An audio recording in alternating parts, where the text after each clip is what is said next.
How's everyone? Okay? So, I'm a minute or two early.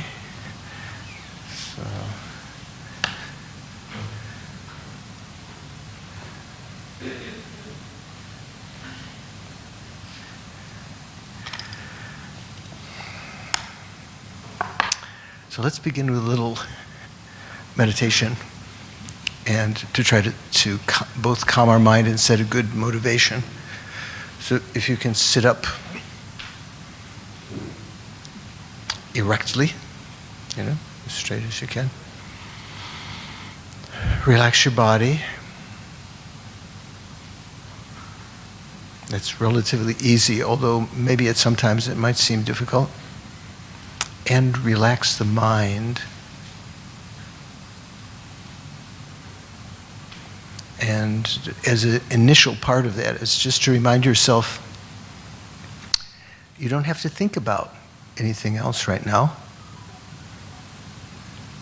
Even if you have an idea for a new invention or something else, you can attend to it later. Don't multitask. Begin by simply being aware, watching with your mind, the breathing. So the breathing is known by your tactile sensation, but your mind immediately gets a mental image of that.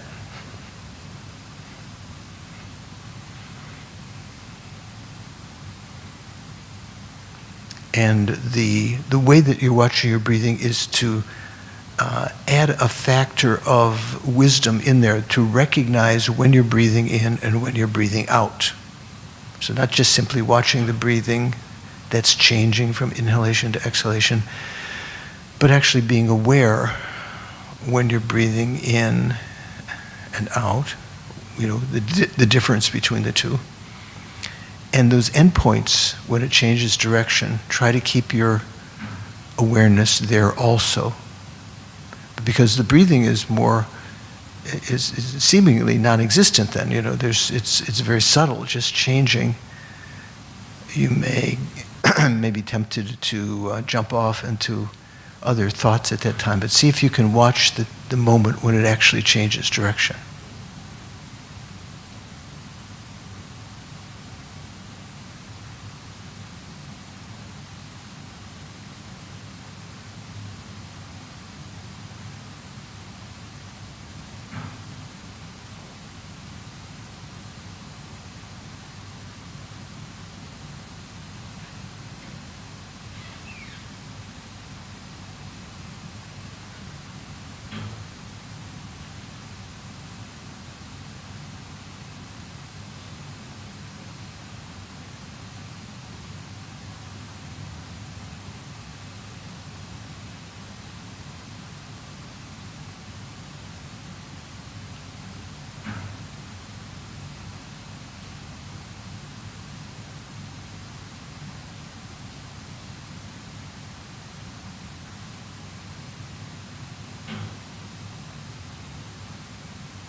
As you focus on the breathing and let go of other thoughts, your breathing will slowly, over time, become more regular, more subtle.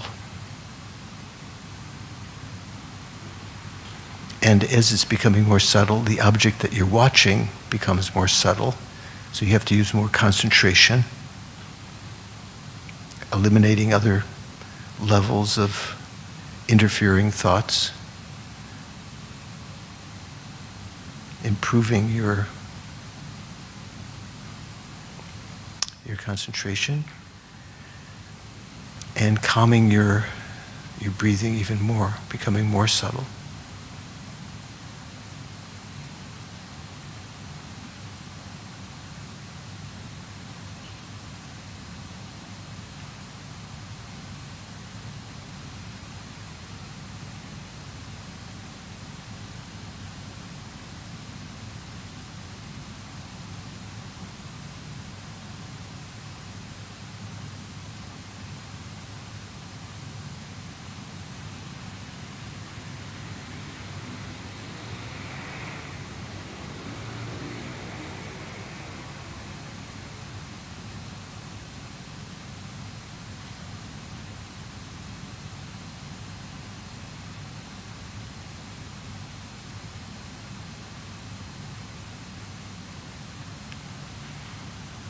Then with the mind a little bit calmed, follow one inhalation, this time as though it is going through your nostrils to the crown of your head, around the top of your head, down through your throat to your center of your chest, near the back, near the spine, what we call the heart chakra.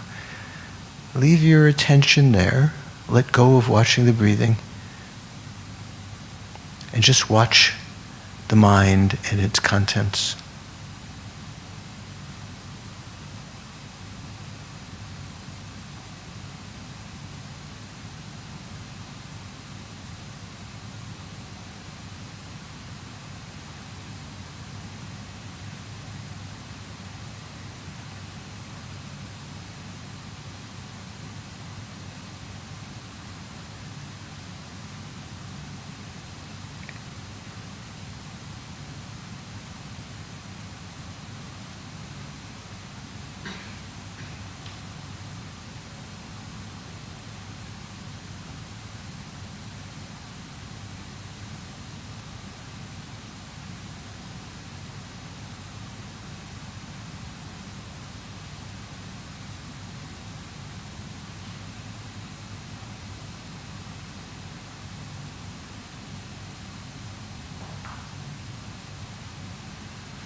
If there's some thoughts in your mind, try to see the space between them, or even the space within which they're residing. Intuit that, knowing that there has to be space for that thought to be there. And in so doing, defocus on the thought. Take your focus away from the object of mind to its nature, its clear light nature, like space, unobstructing and knowing.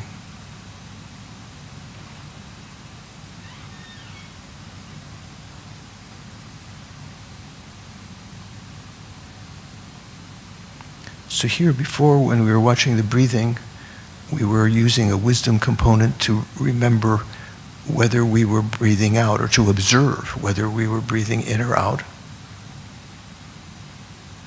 Now use the wisdom component to again and again bring to mind this quality of the mind as being clear. So different meanings of clear. Clear in the sense of whatever appears to the mind, whatever object arises within the mind, it arises within this clarity. It's not obscured by the mind.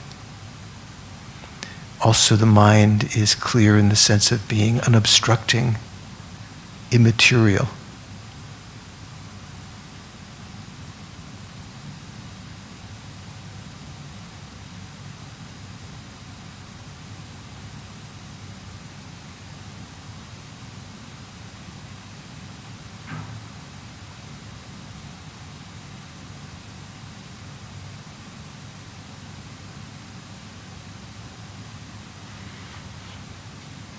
Even if the mind is relatively calm, there may still be the apprehension of the sense of your body sitting there cross-legged,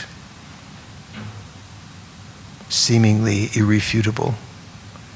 That is appearing to your mental consciousness via your tactile consciousness, just as the tactile consciousness was recognizing the breathing.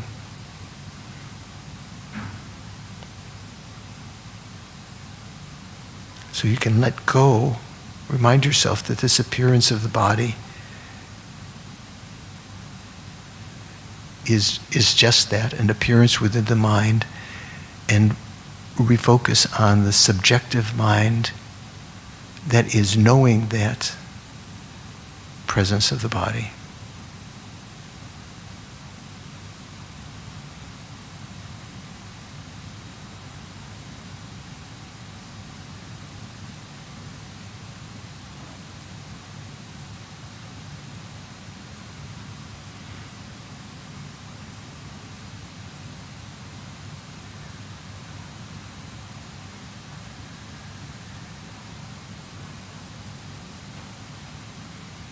Even the sense of I, the observer, as though dualistic, separate from what it is experiencing, that also is an appearance to the mind, superfluous. The mind itself is knowing. It doesn't need another knower to know it, a self that's experiencing or knowing it.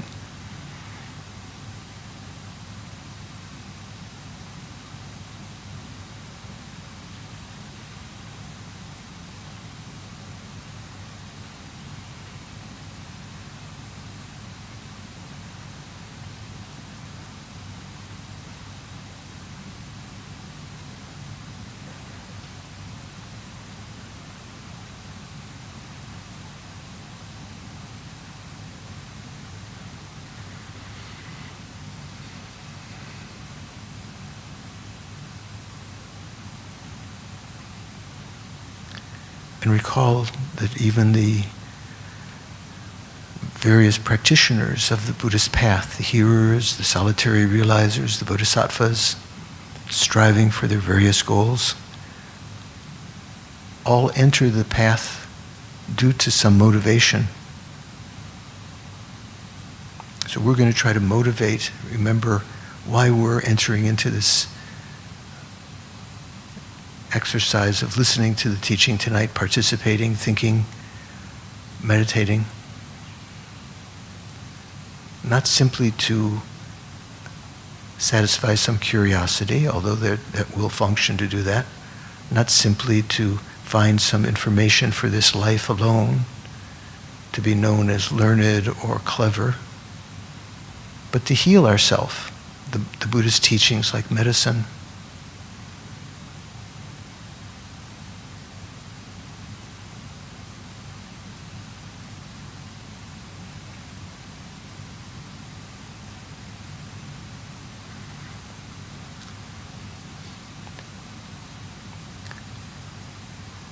Basically, we're listening for two reasons.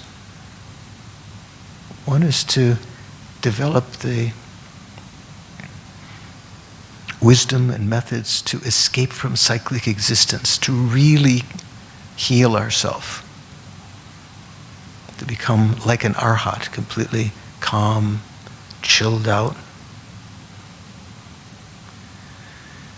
And as a further motivation, as our mind opens up to the plight of others, we're listening, participating to try to develop the qualities of empathy and compassion, love for others, And out of that motivation, to set a goal to achieve not simply nirvana, but to achieve enlightenment oneself, to become enlightened, a Buddha. Because that's the only way that we can really help others. Okay, we can help others to a certain degree now, but we don't know the consequences of what we do. We can't lead them effortlessly, without error. And certainly higher beings than us right now, we have no way of leading them, as they already surpass us in qualities.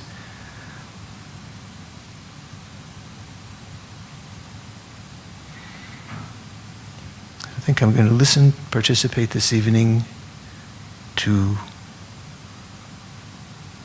obtain the knowledge, the wisdom that can help me along this path to achieving my own healing, my own inner healing, and the ability to not only not harm others, but to benefit them ultimately.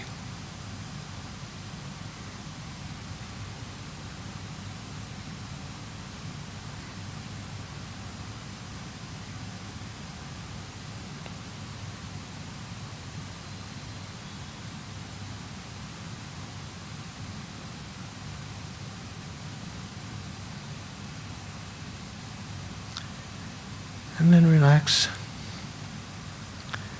Bring your attention back to the present.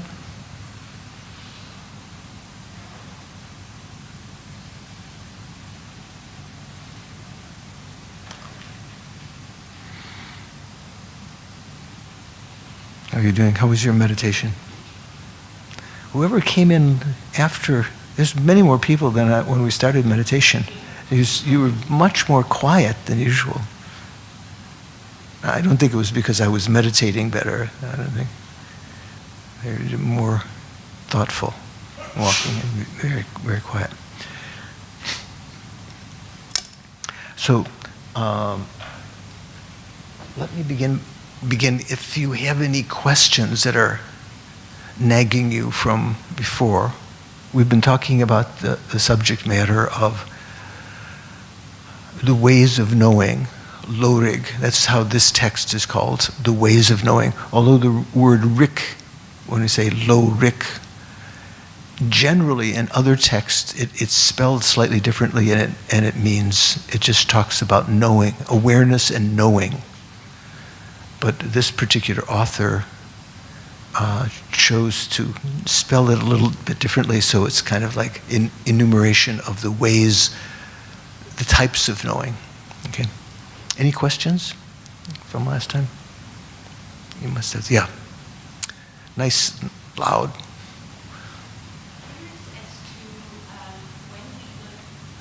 Okay. Even though he likes to come up afterwards. Yeah. When we learn about these two paths, Hinayana and Mahayana paths, to enlightenment, and so the Hinayana path, not generally we don't say to enlightenment, although, okay. yeah, no, right.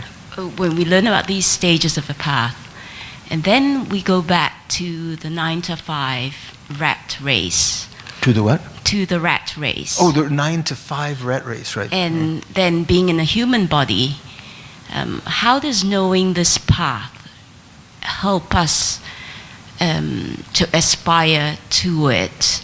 I get that it has a sense of clarity in knowing it's a roadmap, but at the end of the day, how not to be disillusioned knowing that it's going to take eons and knowing that it's going to be beyond me, and how is that going to help me with the 9 to 5 rat race, being a human being? Do you work 9 to 5? Okay. It's sort of like an American kind of thing. Is that the hours usually here also, 9 to 5? No? What is it here? You shake. 9 to 6, some. Maybe some 8 to 6, 8 to 7, 9 to 5. So, We have no choice. We're in cyclic existence, whether we like it or not. We can try to, we can try to get out of cyclic existence, but while we're here, we have no choice, and we're going to be in it for. If we don't do anything, we're going to be in it for longer than the hypothetical eons you're proposing that it might take to escape. If we were to achieve liberation, it might be quicker. It might be just a couple of lifetimes. If we were to achieve enlightenment, there's a saying the lamas have used sometime. They say it's much better to do the work that can be finished. The 9-to-5 work, or let's say for a guy, every day I have to shave, or maybe I postpone it to the second day, so I look a little bit stubbly the first day. I never end in needing to shave until I die. Right? That job is never done. Future lifetimes, maybe as a lady I won't have facial hair. Maybe I will. Or as an animal, I may not have to shave. But there's, being as a human, there's a work that's never done. Other kind of things, accumulating wealth this lifetime, and the 9-to-5 life. That's never finished. Even this lifetime, unless you get your pension at a certain age, you still have to worry about pinching pennies later. In future lifetimes, you're going to have to start again to accumulate wealth and possessions and so forth. All of these things within this infinite number of lives in the future that lie before us if we don't practice the Dharma, because we will uncontrollably take rebirth again and again. All those kinds of activities never end. That work is never finished. But the work of developing wisdom and the corresponding counterparts of that on the side of what we call method, good heart, law of compassion, understanding how to deal with conventional appearances and so forth, that work can be done. And at a certain point when we're practicing, the realizations that we develop become irreversible. So maybe even in a short time, even though it might take us, if we were to follow the general bodhisattva path, it might take us many eons to achieve enlightenment, although there are ways of speeding that up with guru devotion and other kinds of practices, also through the practice of secret mantra. Let's say long time it's going to take. But as we begin to progress along the path, it's not as frustrating as it might seem to us right now, because we get a better understanding of where we are. We have more wisdom, we have patience, we have a sense of solidarity with others while we're practicing the path. Like a little child at kindergarten or first grade, a certain state of mind, they might think, this is, I'll study all this stuff until I'm in 8th grade or high school or college. It's just, it just seems like an unending.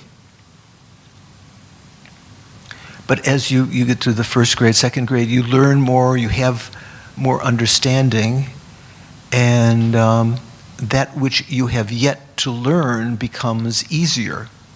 Right now, there are certain things that we have yet to actualize on the Buddhist path might seem insurmountable, difficult to actualize. But as we progress along the path, it becomes more easy. There's an expression that we have been in cyclic existence from beginningless time, so our delusions, our afflictions, anger, attachment, fear, frustration, all of these things are well practiced.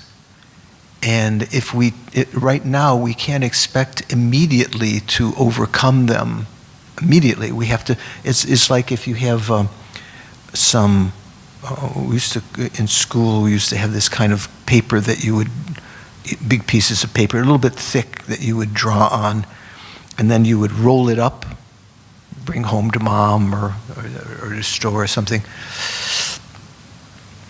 If you were to keep that paper rolled up for a long time, and you'd find it later, say, oh, that's from my 5th grade or 4th grade, you open it up, you try to put it down on the table, it will immediately try to roll up again. It's been habitualized, it's practiced into that shape. So our mind sort of is habitualized, is familiarized with the delusions. So it's going to take some time. But as every time you put it down on the table and again push it down, or put some books on the corner, after some time it's flat again. So our minds can be developed. And that's that kind of confidence comes about through meditation.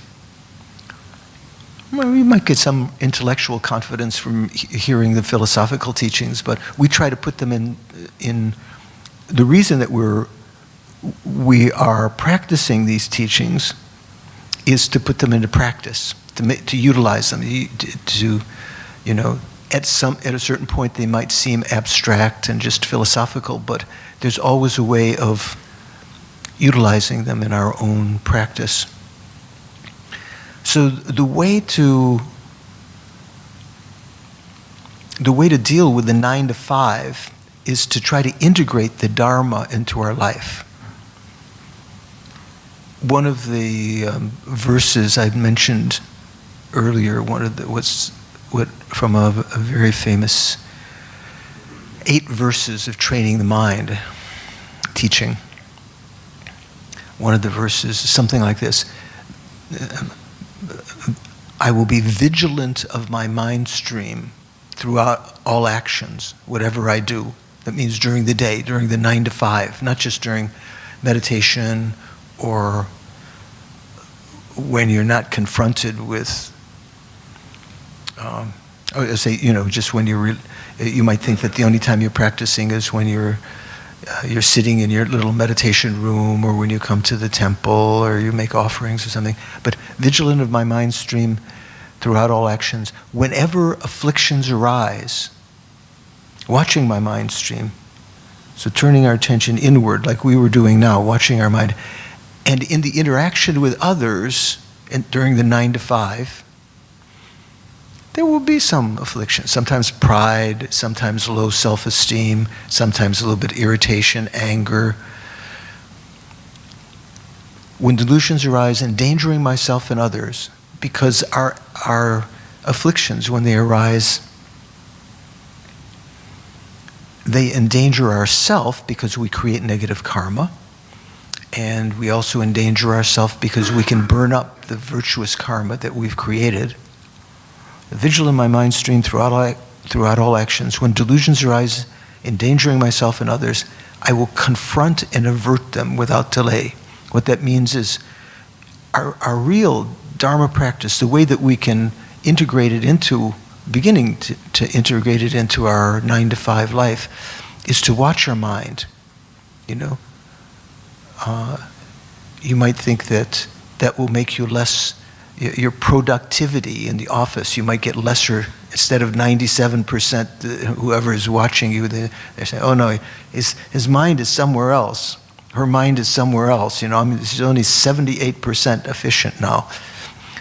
I think you might be more efficient than you were before. But let's say that because you have to spend some of your mental energy, instead of looking at the documents and copying numbers, you're watching your mind also. You don't have to do it every single second. You should come back to it again and again. Watch your mind, especially when you notice something happening in your mind.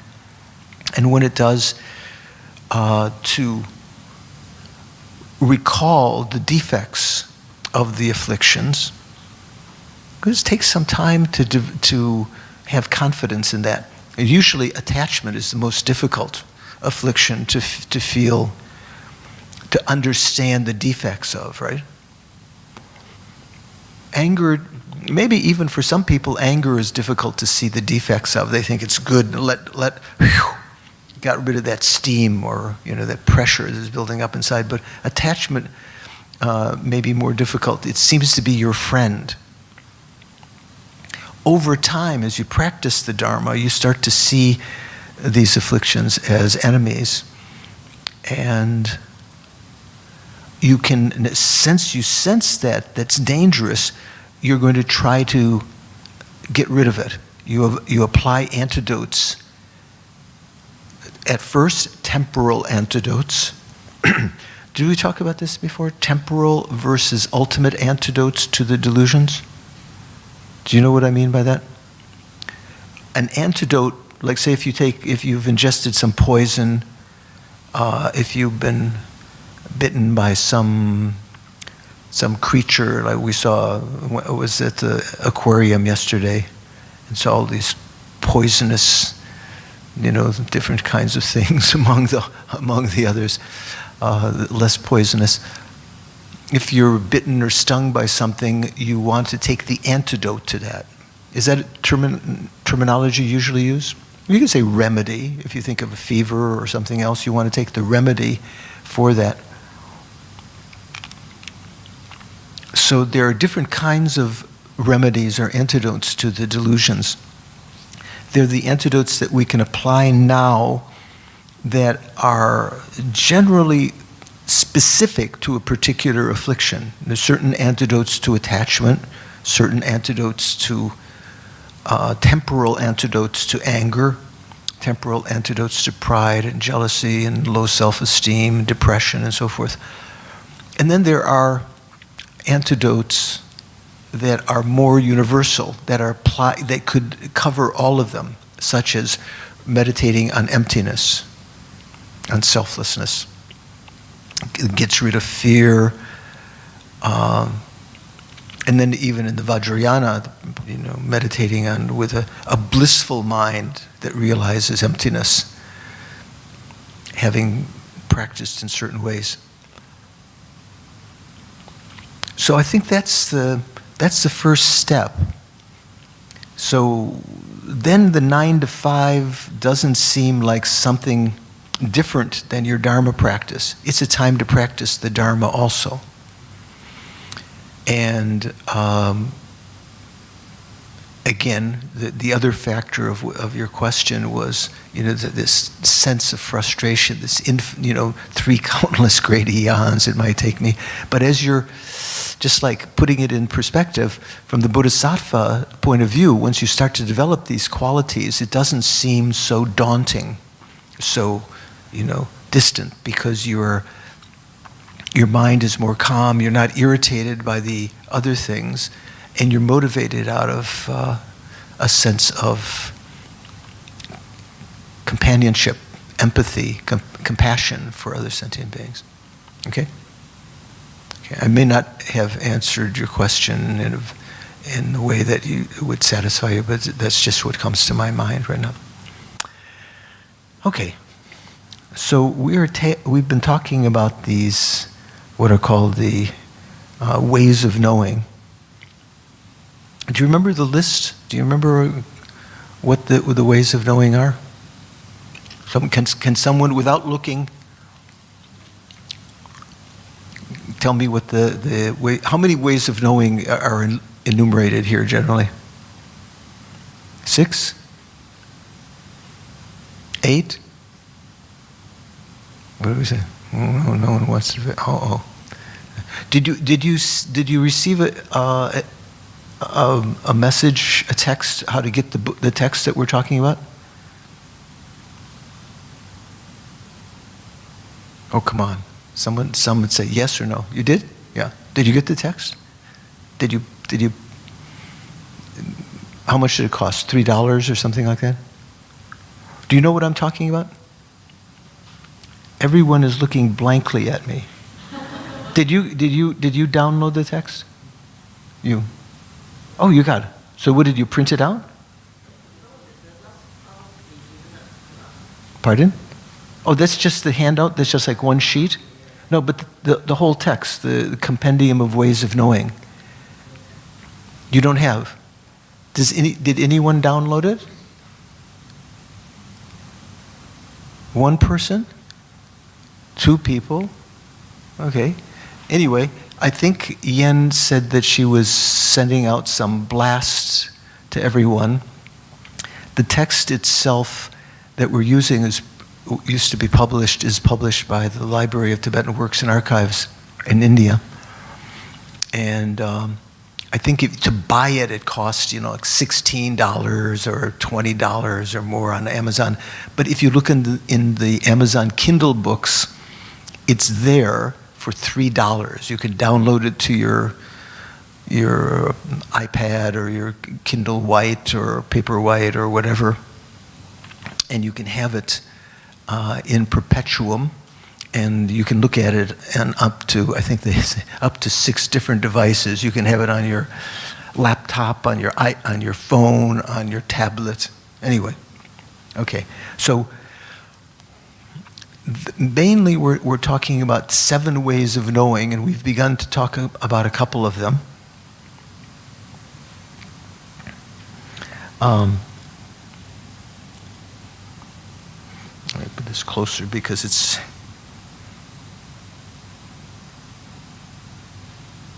So the first thing we talked about was correct belief or presumption, assumption. Do you remember? Correct belief or presumption is a way of knowing things that generally is how we know things now. We've heard something, and let's say a Dharma subject, we have not investigated it deeply.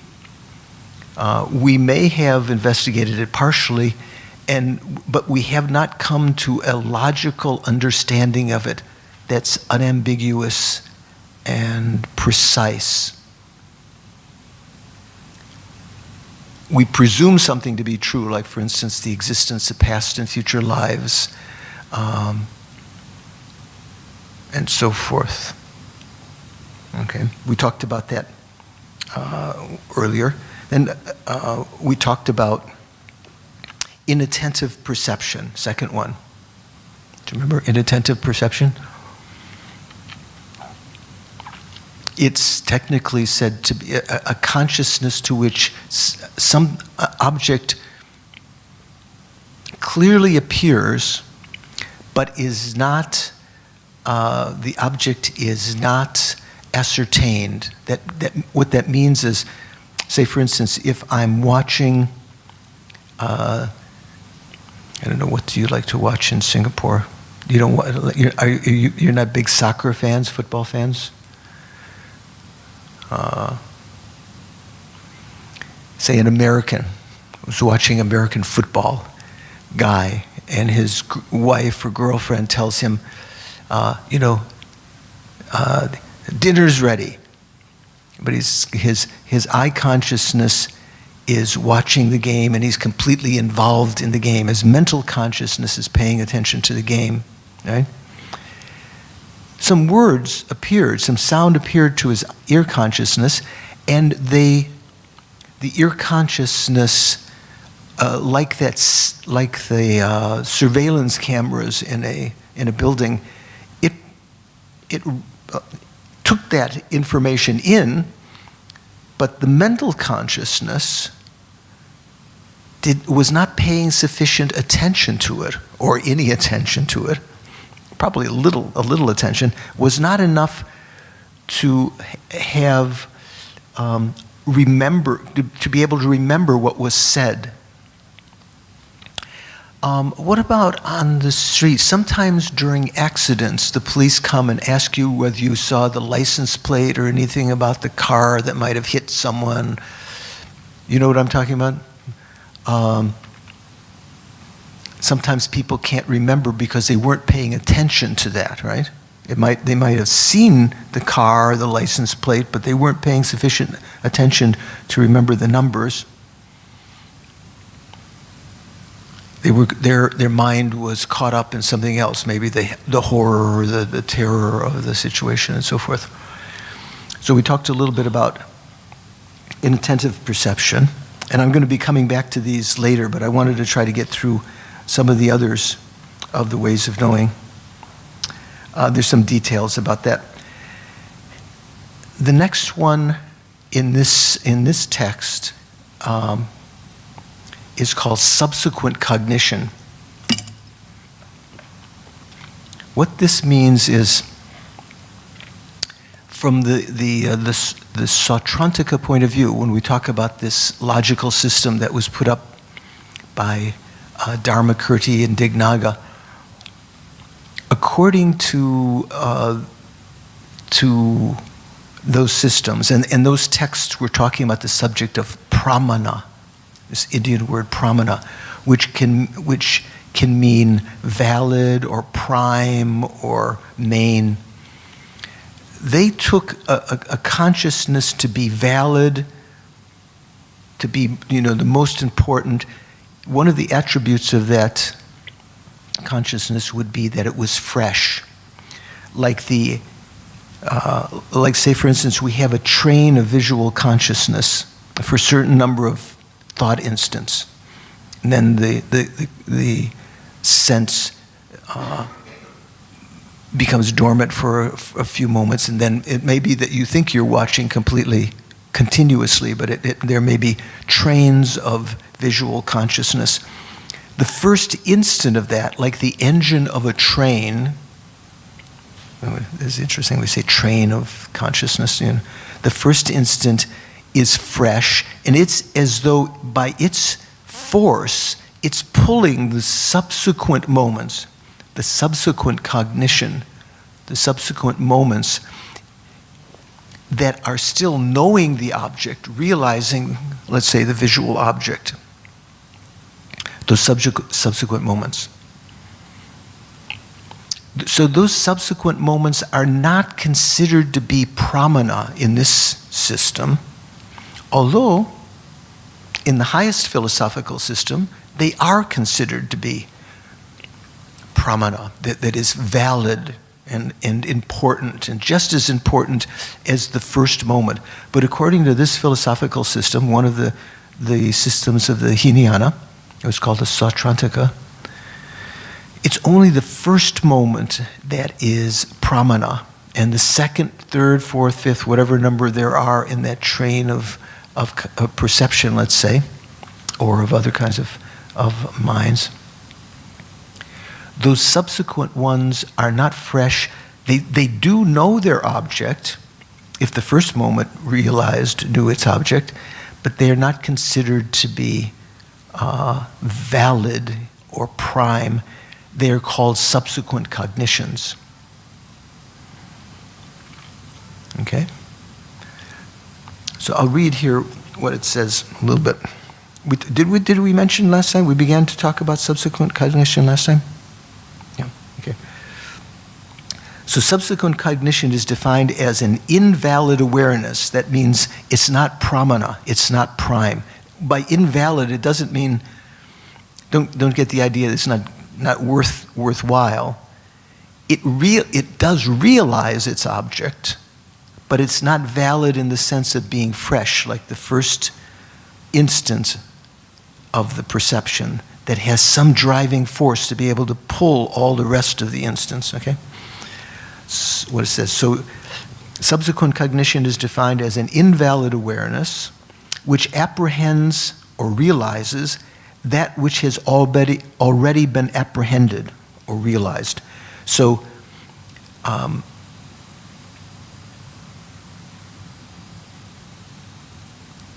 could you have a subsequent cognition of an inattentive perception?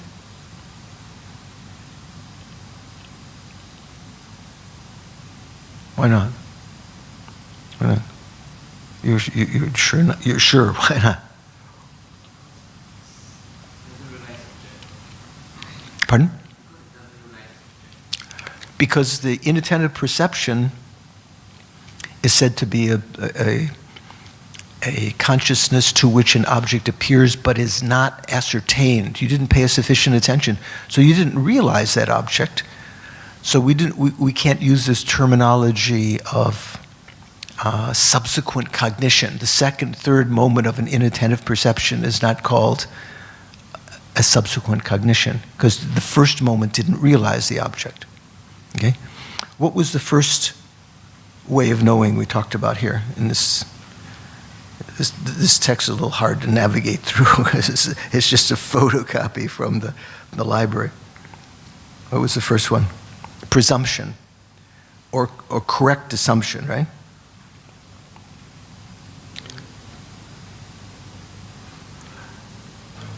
Does assumption or correct belief, does that realize its object? What do you think? Do you know? What do you think? Should? Like say, you believe that there are past and future lives. That's called correct belief. If you believe that the moon is made of blue cheese, that's not called a correct belief, because it's a belief, but it's not correct, right? So correct beliefs have one quality. One has a certain confidence that something is a certain way, which happens to accord with reality.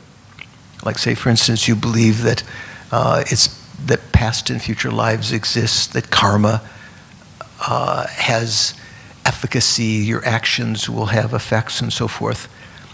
Our understanding of these things right now is not through having realized them in a deep way. We just have, we've heard, we sort of played around in our mind certain ways of analyzing it, but we have not yet developed the intellectual apparatus to say that we've realized that.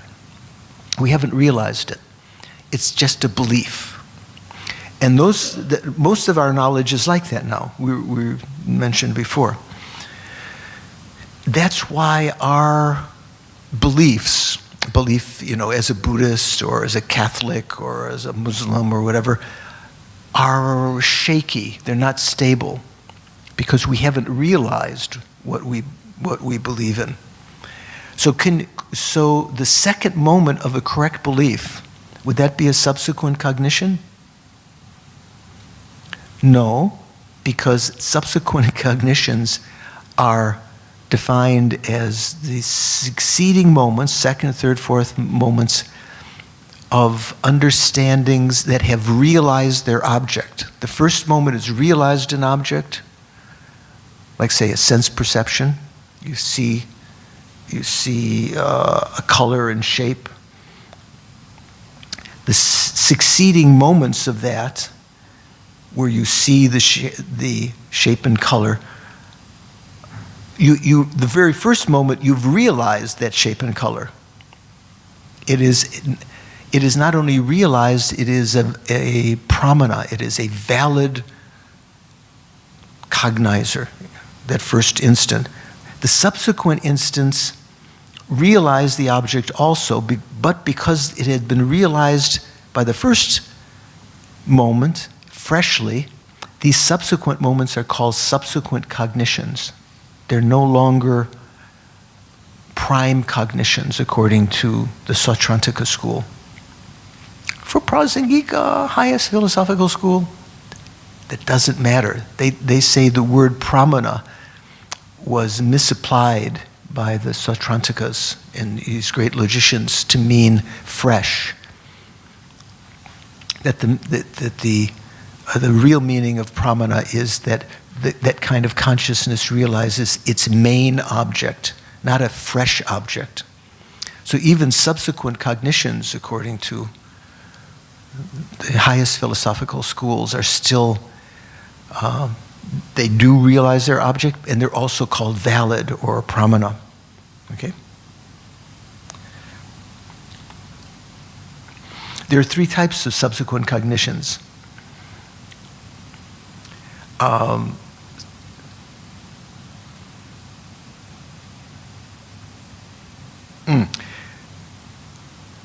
there are three types. Those that arise in a stream of continuity following from, one, a valid bare perception. So the first moment of the bare perception, let's say sense, sight, ear, hearing, smelling, tasting, tactile. The subsequent moments of that, after that first valid moment, the subsequent moments after a valid inferential understanding, and we'll go into that. That's one of the 7 ways of knowing that we'll talk about in more detail later, but we've talked about it a little bit. An inferential understanding or inferential cognizer is a mental consciousness. It's not something that arises in the ears and the nose and ears and the eyes and so forth. An inferential cognizer is one that uses, first of all, logic to bring about an understanding. Say, for instance, if you see in the distance a structure from which billowing smoke is being emitted, coming out, and you can, maybe it's coming toward you, you can smell it, you know it's smoke, it's not just dust. Okay? But you don't see, you can't see through, maybe it's a kind of like a big, what is those things, can sort of structure. So you can't see within it. You can't see if there's fire within it, but you can infer, you can logically deduce that there is fire in that location by the sign, by seeing the sign of fire, which is smoke. Whenever there is smoke, smoke is only produced by fire, right? Do all fires produce smoke? Do you know? Do you know? Is that an answer? Oh, no, okay. I'm not sure that was like some secret sign language. Don't ask me. What do you think? Do all fires produce smoke? Generally, fires produce smoke, right? Pardon? Sure. So the Tibetan lamas say that not all fires produce smoke. For instance, when something, fire is defined as that which is hot and burning. Its quality is being hot and has the capacity to incinerate or burn things, but it doesn't necessarily have to be burning them at the moment. For instance, those little bars with the wire that you connect to the electricity that heat your little area, those space heaters, one could say that that is fire. In fact, they even call them electric fires sometimes. Unless something falls onto it, it doesn't produce any smoke. If you're a fly and you unfortunately alight on it, there'll be a little puff of smoke right there. But so not all. So when you talk about cause and effect, the fire is the cause, the smoke is the effect, the result, right? From a result, if there is smoke, there is a fire. But the fact that there is a fire, does that mean there will necessarily be that kind of result of smoke? Not necessarily. If there is a sprout, can we say there must have been a seed? Yeah. If there is a seed, can we surmise there will necessarily be a sprout? Why not? What?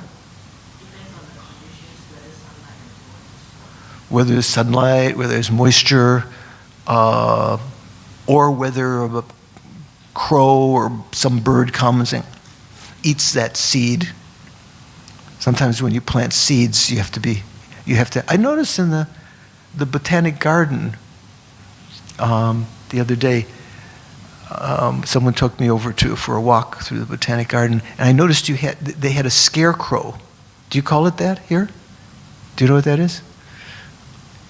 That's the word they use in America. I don't know if you have crows here. You have? So scarecrow is something that kind of looks to the bird like it might be a person. Sometimes if the crows are pretty smart, there's certain of the blackbirds that are quite intelligent. After a couple hours, they figure it out and they come down. But that scarecrow keeps the birds away so they don't eat the seeds. So simply having a cause doesn't mean that you will experience the result. Example, creating virtuous karma. It's like a seed in our consciousness, some cause. Will that necessarily bring about a happy result? No, it could be destroyed by anger or something else. Regret. You regret having done that virtuous action.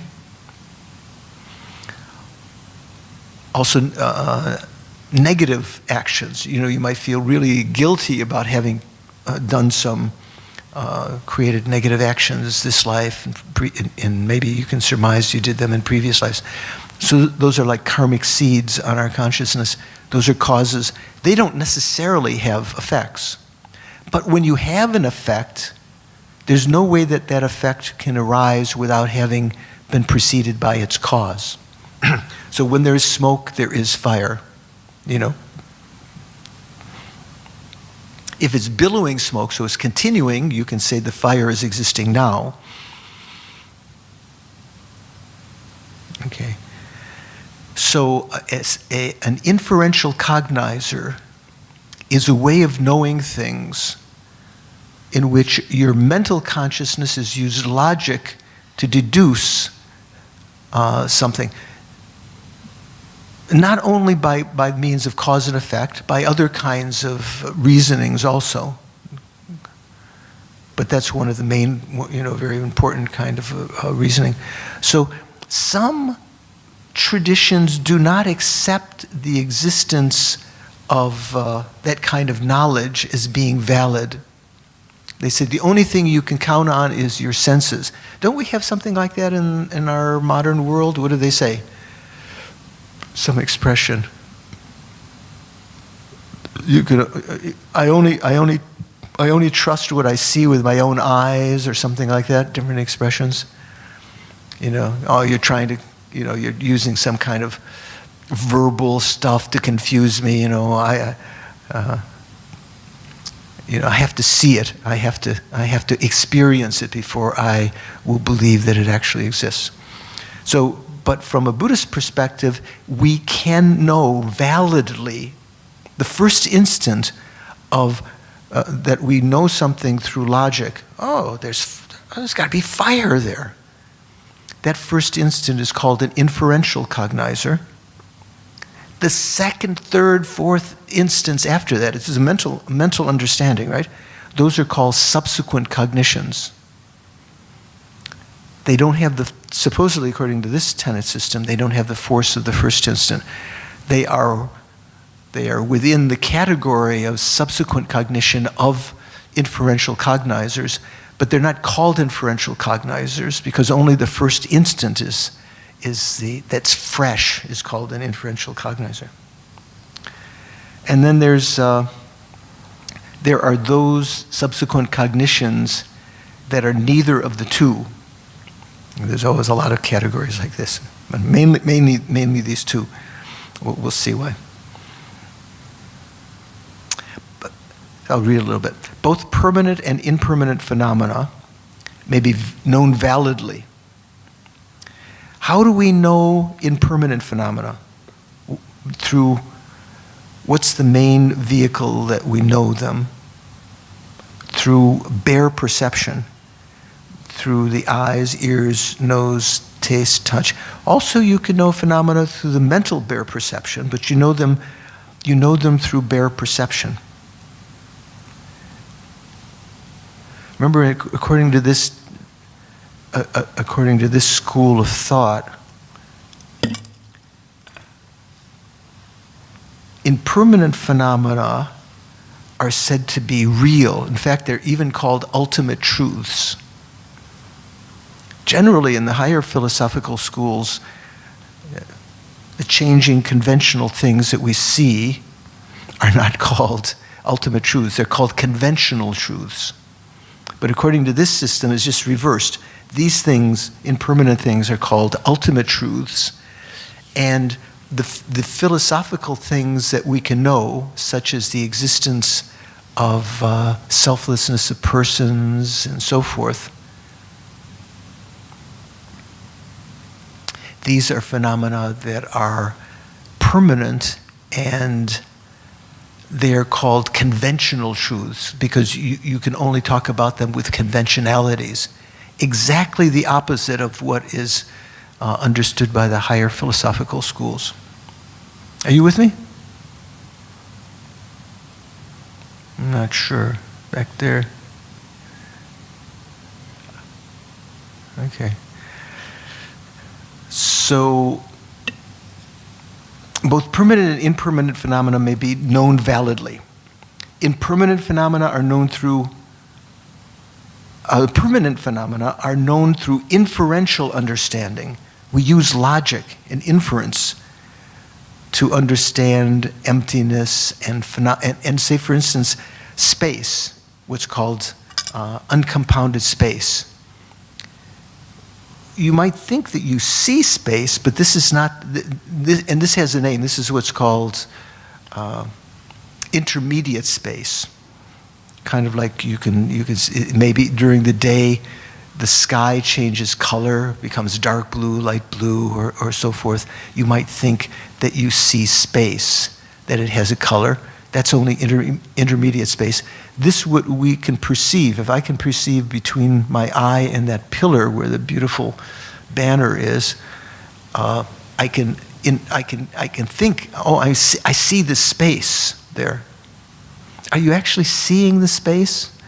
No, you kind of have an understanding. You see the shape and color that is at some distance out there, and your mental consciousness is surmising that there is no obstruction between here and there, because you can see that, right?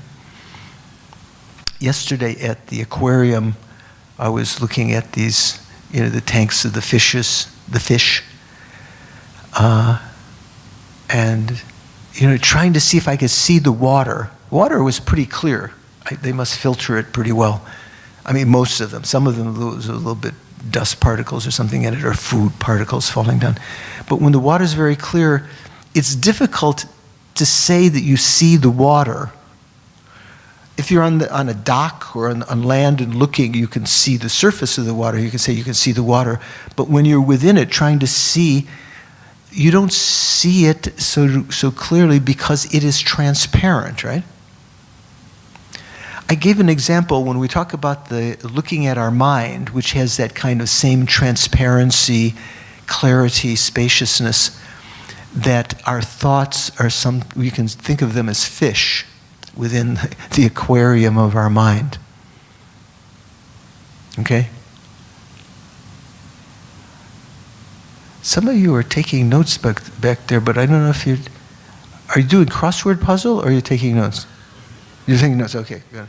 I wasn't sure, because sometimes it seemed like you kept on writing when I had stopped speaking, so I thought you might be doing crossword puzzle or something. So a little bit different. So the fish, the example I give when we talk about the thoughts, a thought can only be present within the spaciousness of the mind if there's space there. So even when you're confronted by distorted states of mind or ideas or images that are uncomfortable, you can take your attention away from focusing on that object or that distorted state of mind and recognize within that area, or within the mind that's knowing that, there is spaciousness. The mind has that clear light nature. With a physical aquarium with a fish is a little bit different, because where a fish is, that fish has displaced the water, right? So there's no water where the fish is. Whereas there is space where the thought is. In fact, there is space where the fish is also. But if you're just using the analogy as the water like the mind, it's not a perfect analogy to looking at the thoughts. Do you understand what I'm saying?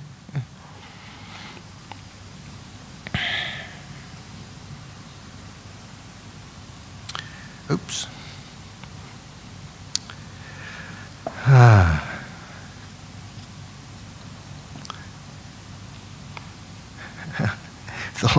The library, this particular version that they have is photocopied. You can see is scanned. You can see the bleed through from the back page, and it's not put up as a PDF, so you can't search for words. It's just like pictures, so it's difficult to when the application stops, it's hard to find the page again. Although in general, impermanent phenomena change from moment to moment, nevertheless, according to the Sautrantika explanation, they still exist objectively from their own individual stance. The objects are said to be objectively existing, different than the higher philosophical schools. Okay?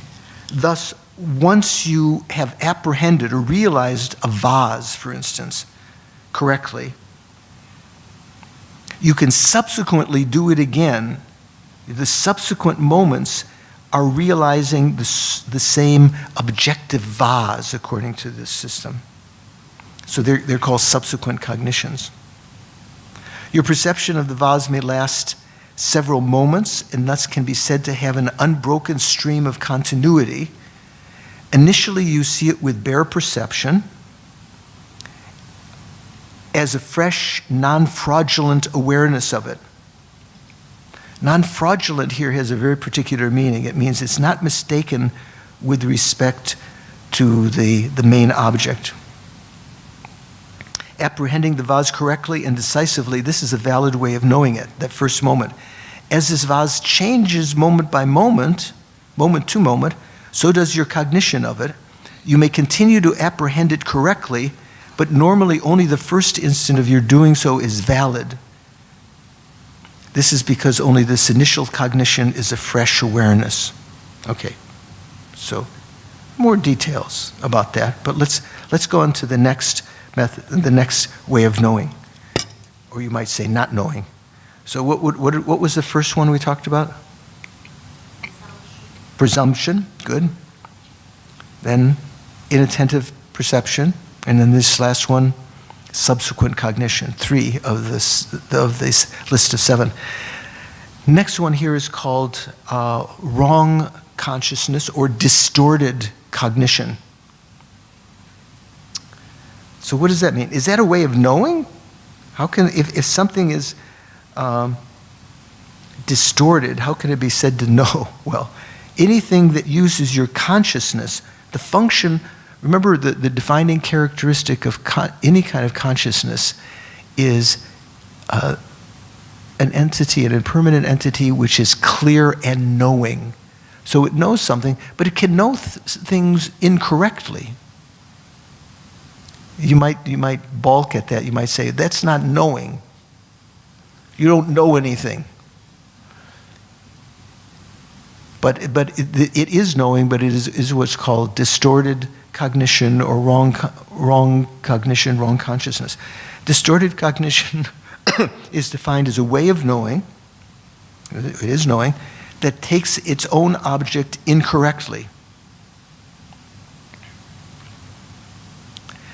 So when we talked about the ways of knowing, we had a list at the beginning, the 7 ways of knowing. Of those, 5 of them are not valid. Only 2 of them were valid. Do you remember what they were, the valid ones? The valid bare perception, the first instant of a bare perception, and a valid inferential cognition, the first instant of a inferential cognizer. Those are the only 2 that are valid in that they are fresh. So the rest of them are not pramana, are not valid, but they still could know. Some of them know, some of them don't know. Of the 5 invalid ways of knowing, inattentive perception and subsequent cognition are not necessarily detrimental to your spiritual progress. We talked about inattentive perception and subsequent cognition.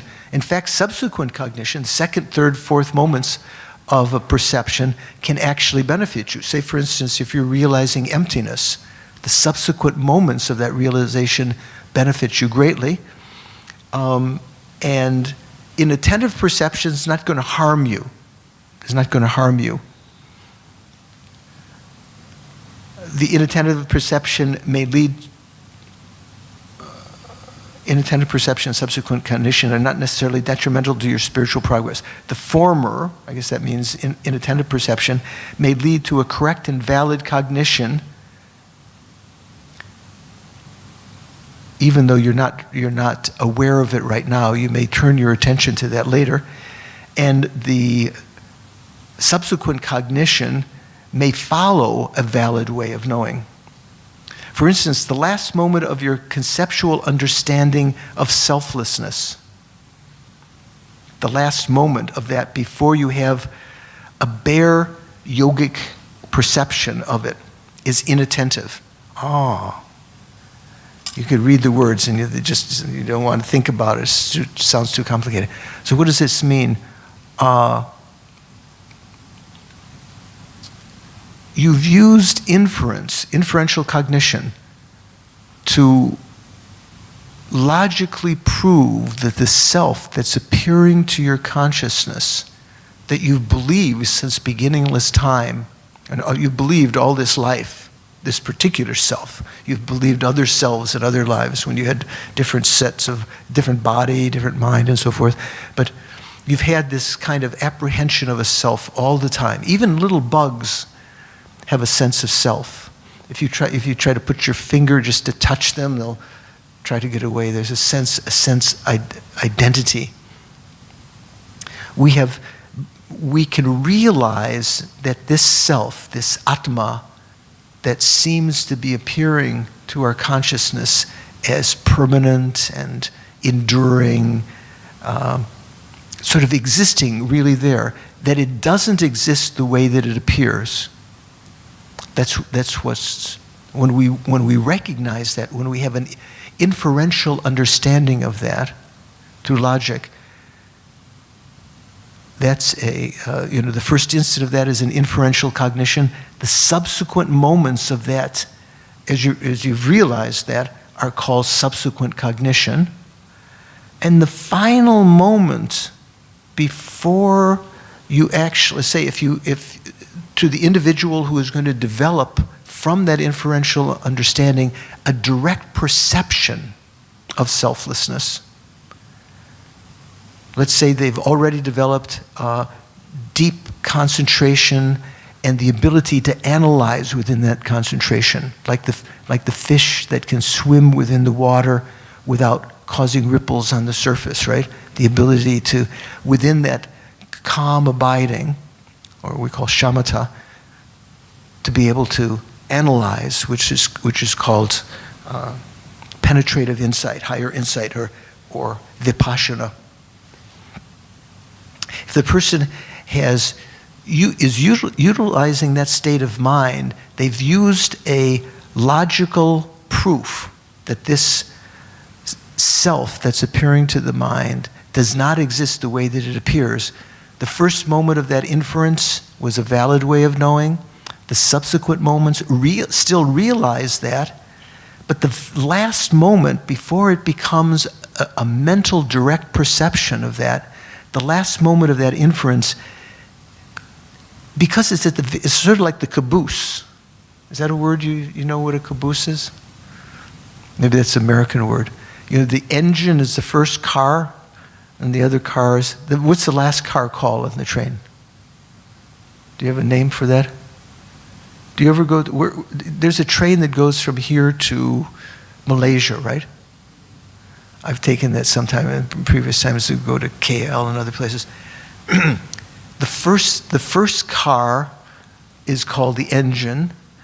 And I don't know, some of the cars, sometimes there's an engine at the back that's also functioning, pushing, but oftentimes the first car pulls the train, and the very last car is, in America anyways, called the caboose.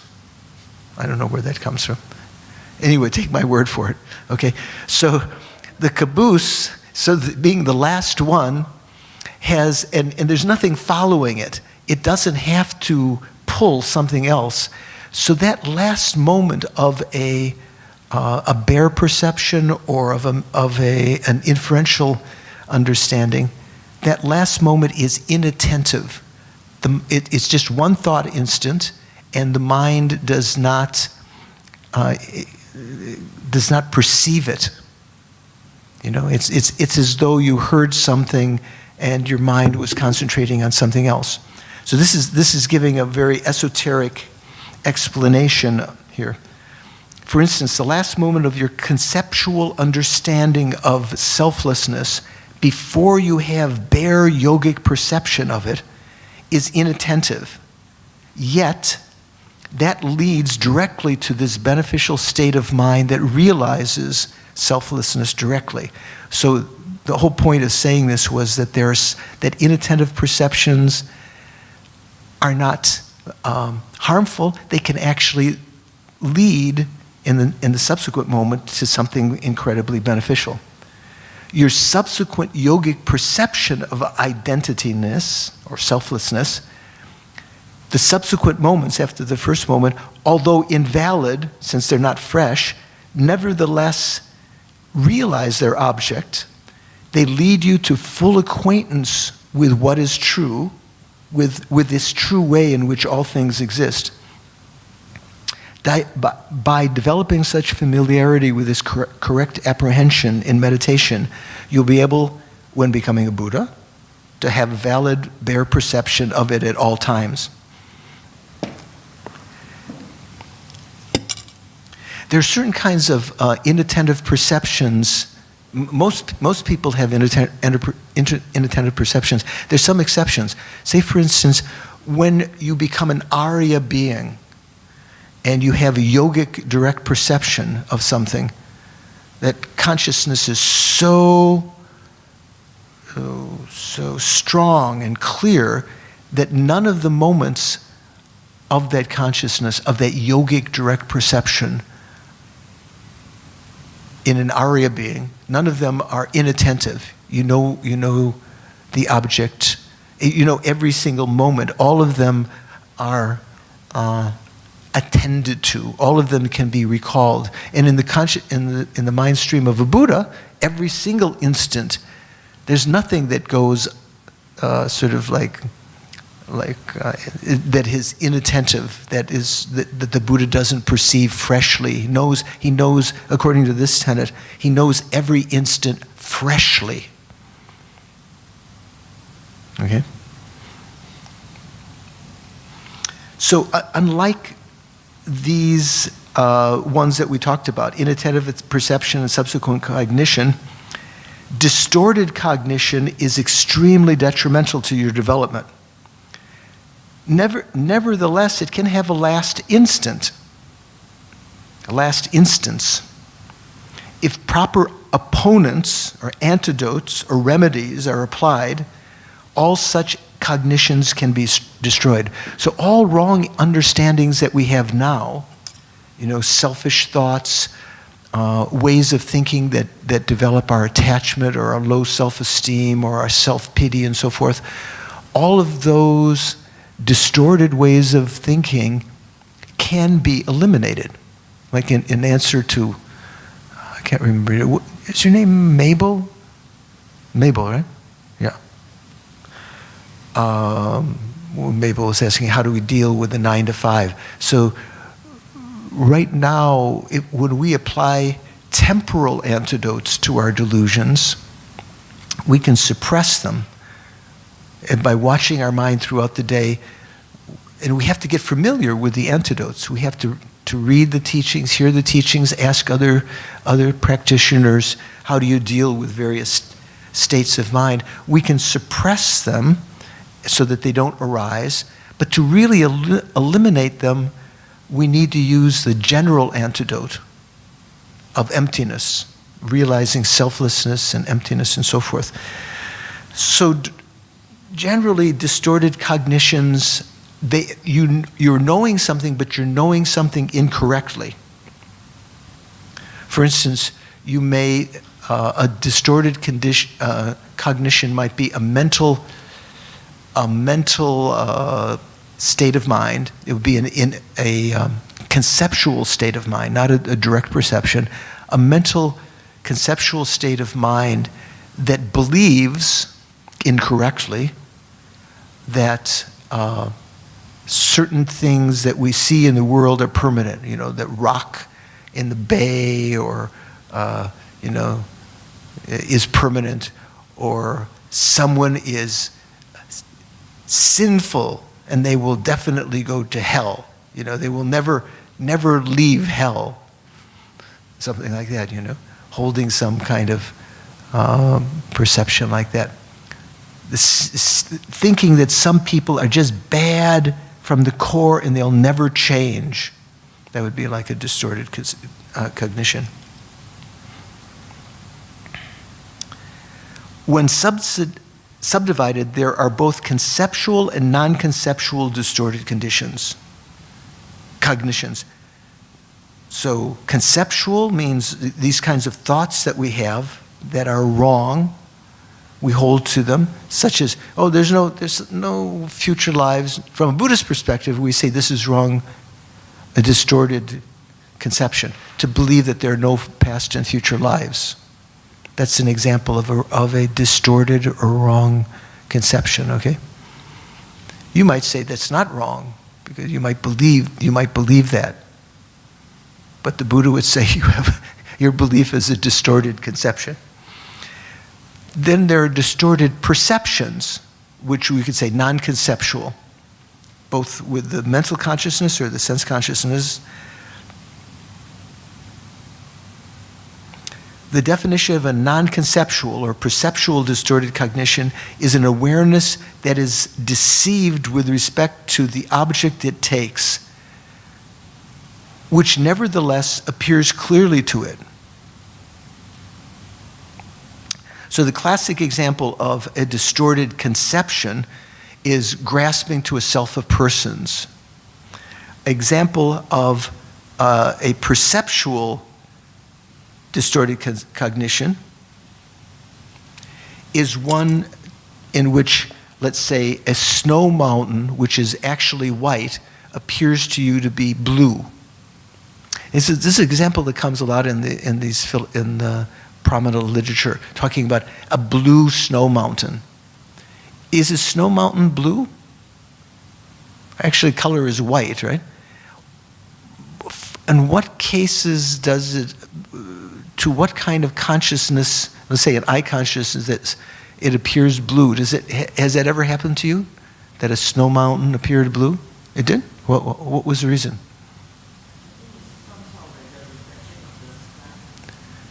Of the sky? The blue sky? Maybe that's what is it. I've heard various things. It's something apparently in Tibet that was an example that was used. I don't know if the Indians used that example. They might have. I think also it might be that at high altitudes, when there's less oxygen, there might be other kinds of things. But I agree with you. I think one of the reasons is that maybe because of say the sky is very, very clear, no clouds, some of the light from the blue sky may be reflected in the mountain. It looks like the mountain is blue, let's say. Or another example is, have you ever had, anyone ever have jaundice here? Hepatitis at some point? Do you know what jaundice is? Do you know what jaundice is? You see yellow, or you look, if you look at the person's eyes, they look a little bit yellow, right?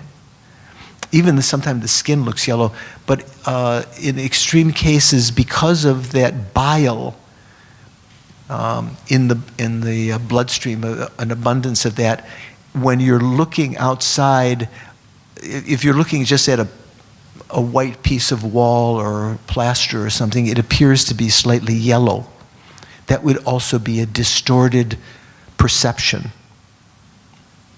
okay? And there are various kinds of causes of distorted conceptions.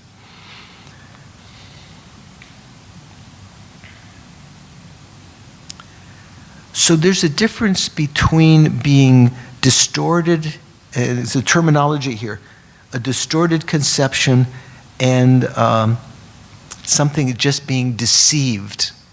Say, for instance, all conceptual minds, all conceptual consciousness, what does that mean? Not in the senses, only in the mental consciousness. It's the main way that we know things with the mental consciousness. We think. We conceptualize. We know things via a generic image or a meaning generality, a mental image of something. It's as though you know the actual cup when you think about it. You try to remember it in your mind, or you've heard about President Trump. Has anyone here actually seen in living flesh Donald Trump? I'm not going to shake your hand, don't worry. I'm not going to hurt you either, don't worry. But you may have seen images of him, pictures in the newspaper or on the television, some newsreel, some videotape or something like that, or live speech on television or something. Even though you haven't seen him in real life, you may have a mental image of him. That's a conceptual cognition, a concept. You can think about him. You are knowing the actual Donald Trump, even though he might be doing something right now completely different. He might be sleeping, he might be golfing, doing something else, but you know him via your mental image of him. Even though that mental image may not accord with what he's actually doing right now, you are knowing him, like the example I gave of the little device you have as kids where you put some little transparencies in front of your eyes. You see the Eiffel Tower or the Leaning Tower of Ipoh or something like that.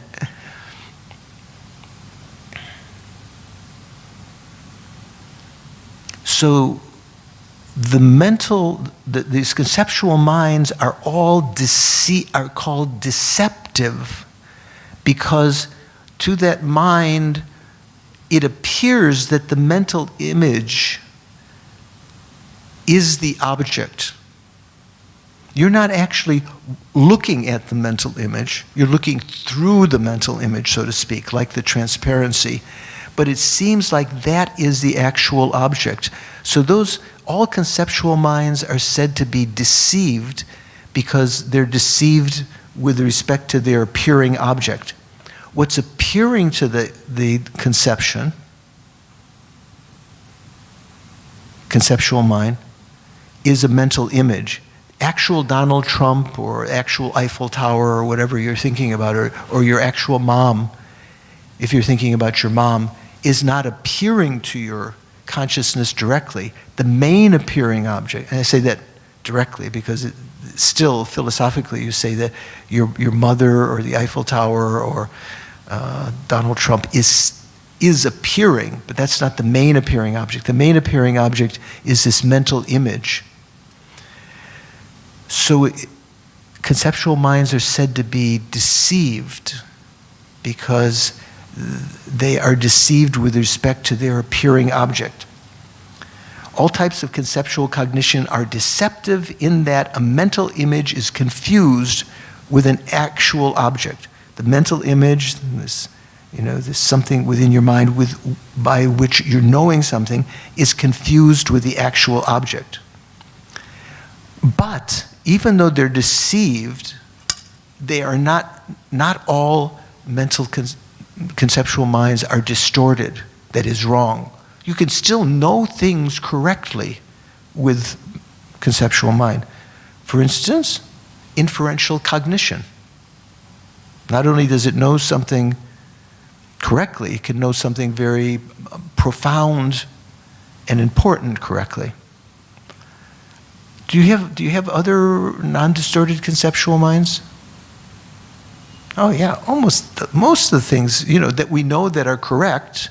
You know the time that the MRT is supposed to come, so you want to get over there. In Singapore, can you go by the time schedule pretty well? I can't remember. No? Oh, you're a skeptic. Who's going to say yes? Anyone? If you have the little schedule, the MRT schedule that says what time the train, is supposed to arrive or the bus is supposed to arrive. Can you count on that? Ken? Not so much, okay. But not as bad as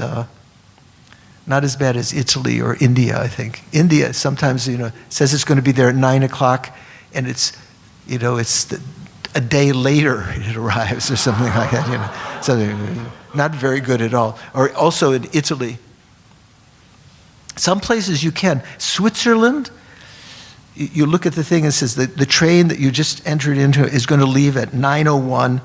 It's just it's just going 9, 49 seconds, 50 seconds, 55, 60 seconds. As soon as it gets 9:01, the doors close and the train is off. It's like automated, so you can it's kind of depend on that. So not all of your conceptual minds are distorted. They are all deceptive in that they are the object that appears, the main object that appears is a mental image that one confuses with the actual object. But they are not all distorted. They can know their objects. You can know a person on the street, you can recognize something, you can know them conceptually,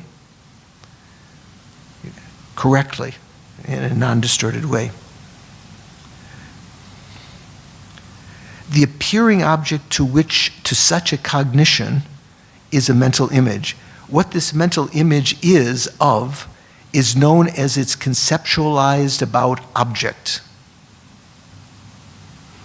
What this mental image is of, that means, the mental image is, let's say, of Donald Trump, a mental image of Donald Trump. It's the object that you are conceiving.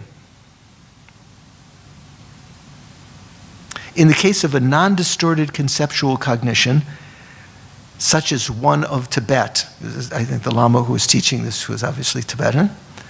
For instance, the mental picture you have of this land is the appearing object to your consciousness, while Tibet itself is its conceptualized, conceived object. Although your idea of what Tibet is like is not the same as the country itself, nevertheless, Tibet is something validly knowable. Okay?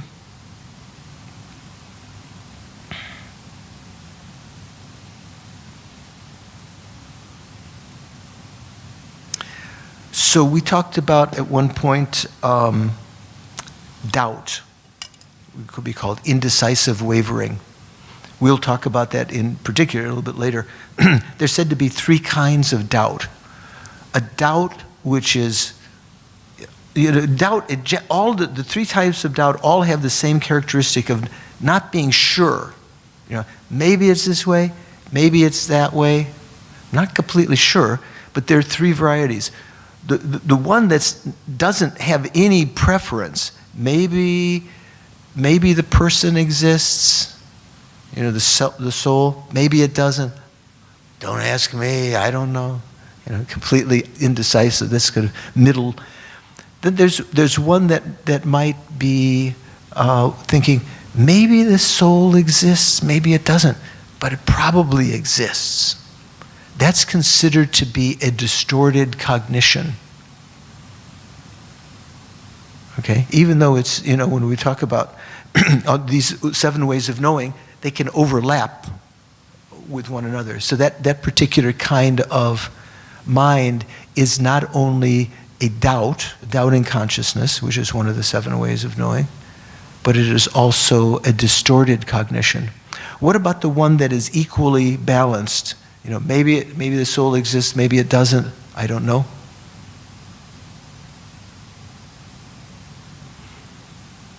Maybe that's not distorted because it's not holding on to something incorrectly. Okay. So the next of the 7 ways of knowing. So what have we got so far? Go back again so you do review. What was the first one? What was it?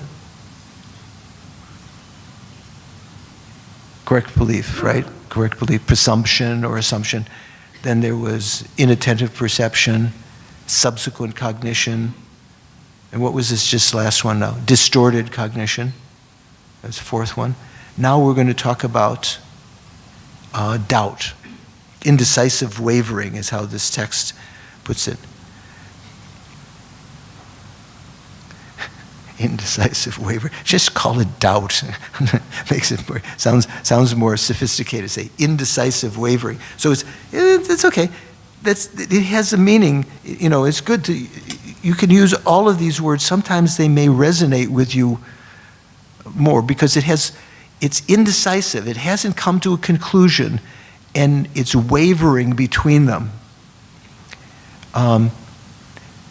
Even the one leaning in the correct direction, say, maybe the person exists, maybe it doesn't, but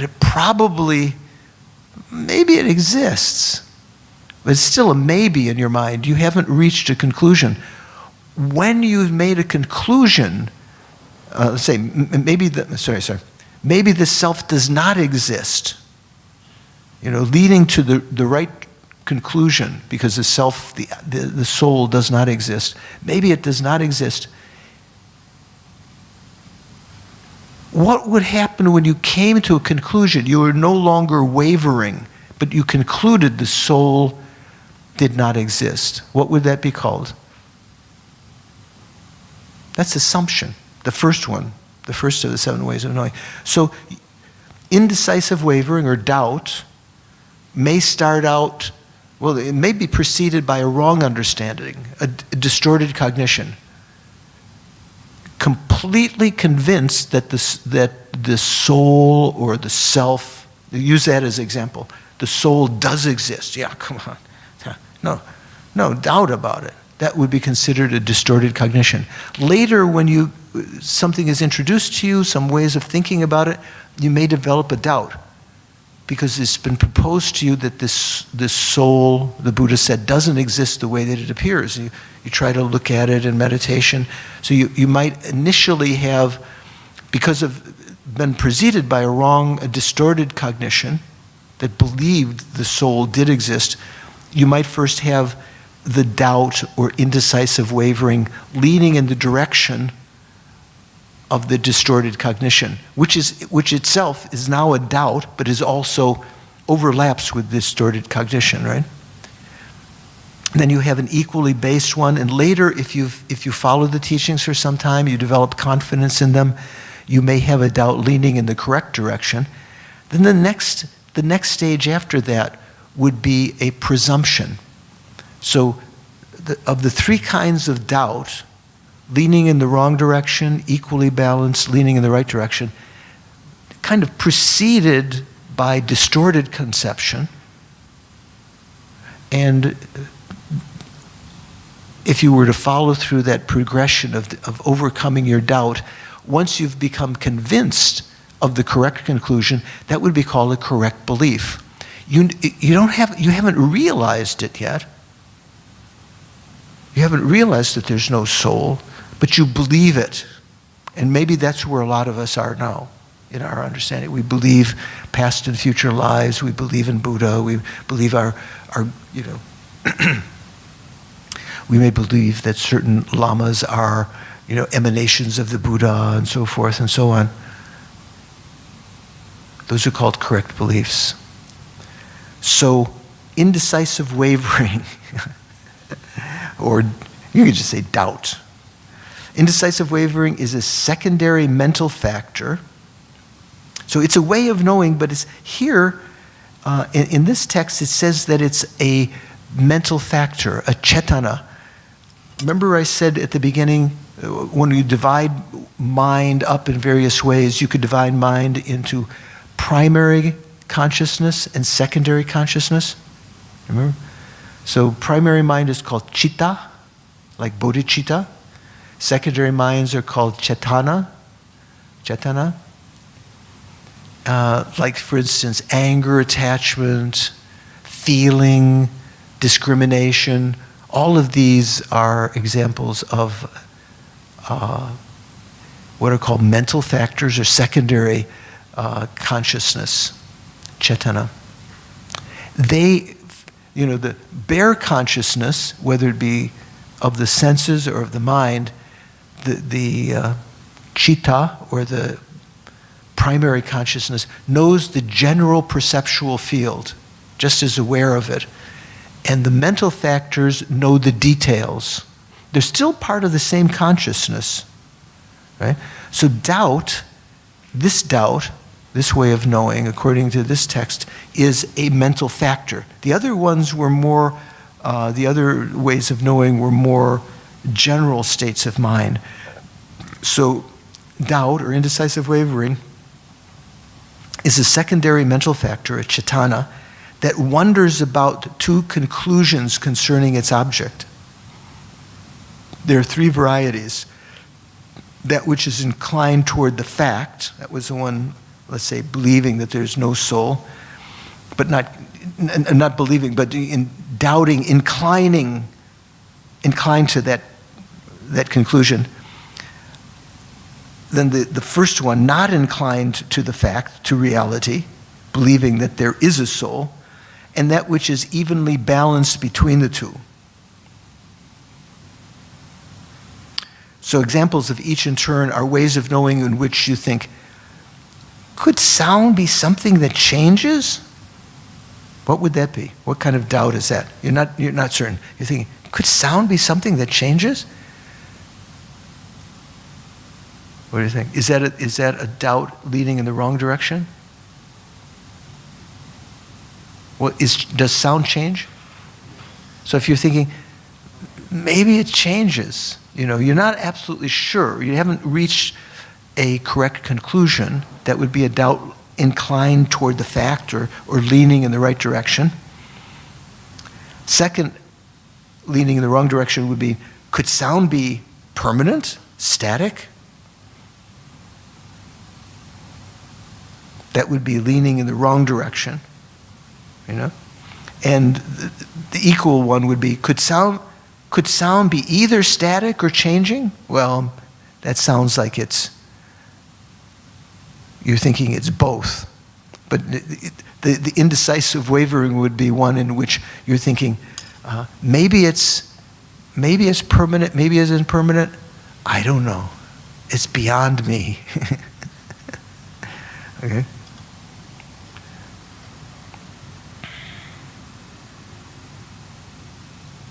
So, doubt.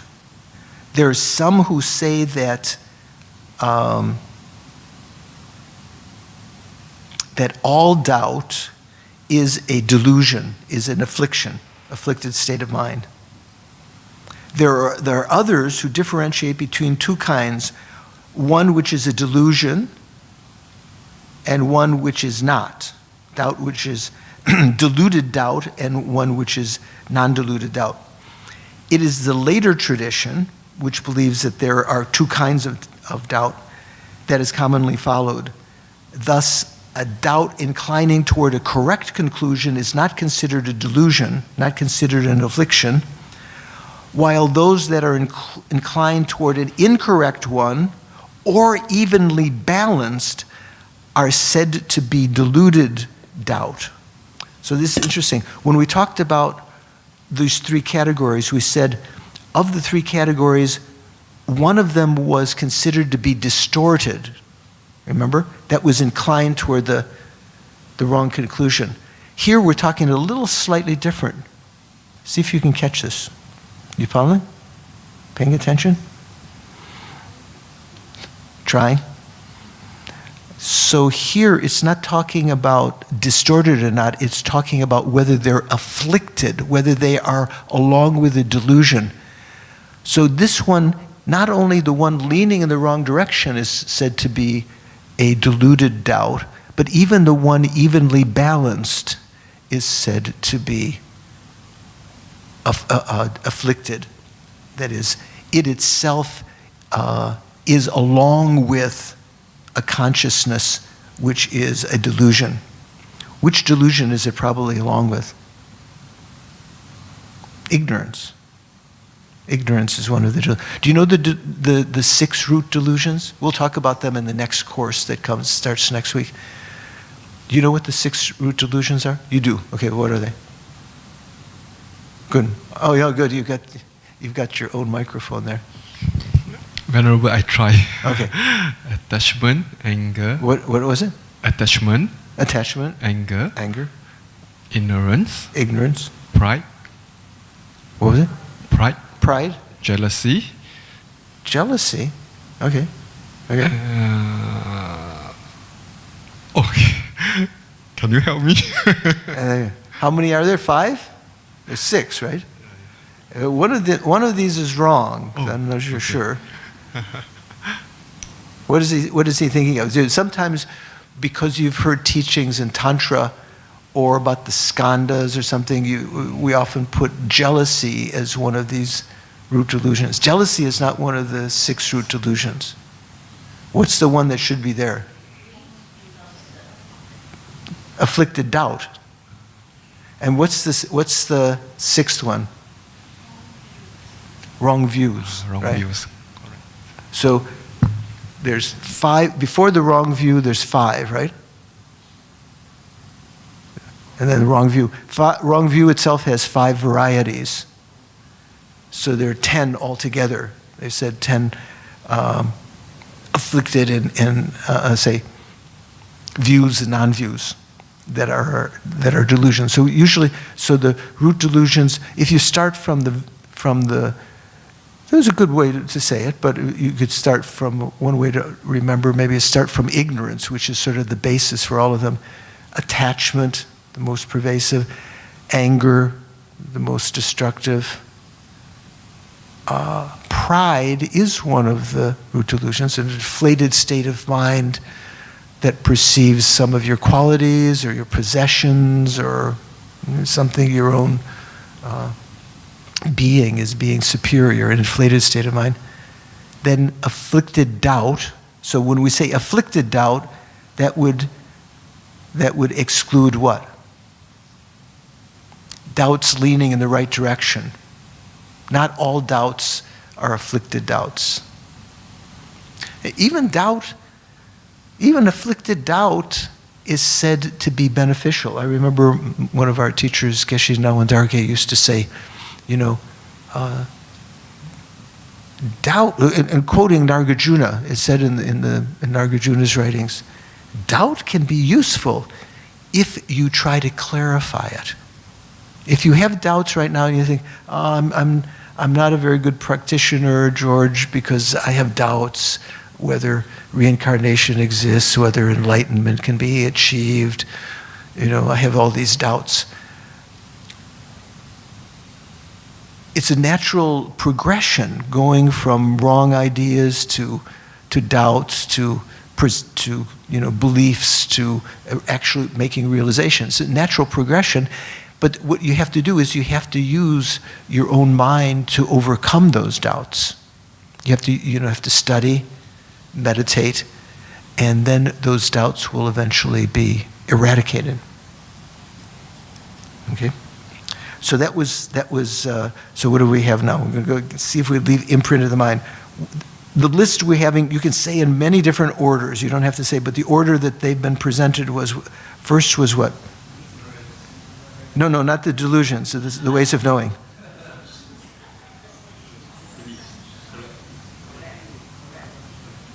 It was presumption, right? Correct belief.